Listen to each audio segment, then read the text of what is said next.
మనం చేసే ప్రార్థనకి దేవుడు జవాబిస్తారని మరోసారి రుజువుతుంది. సిన్సినాటికి చెందిన అమెండా ఫాస్ట్ అనే ఆవిడ తన ప్రతి అల్ట్రాసౌండ్ స్కాన్ కి ముందు మోకాలపై ఉండి తన బిడ్డపై చేయించమని నెలల తరబడి ప్రార్థన చేసేదంట.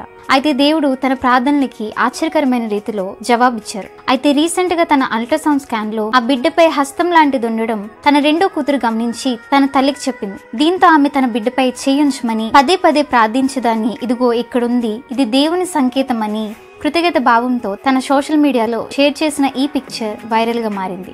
మనం దేవునికి విలువైన వాళ్ళం, ఊహించినంతగా ఆయన మనల్ని ప్రేమిస్తున్నారు. అందుకే ఇర్మియా 1:5 గర్భంలో నిన్ను రూపింపక మున్పే నిన్ను ఎరిగి తిని, నీవు గర్భం నుండి బయలుపడక మున్పే నేను నిన్ను ప్రతిష్ఠించి తిని అని ఉంటుంది. ఆయన తన స్వరూపమందు మనల్ని ఆశ్చర్యకరంగా నిర్మించారు కాబట్టి కీర్తనలు 139లో దావీదు గారు ఈ విధంగా రచించారు.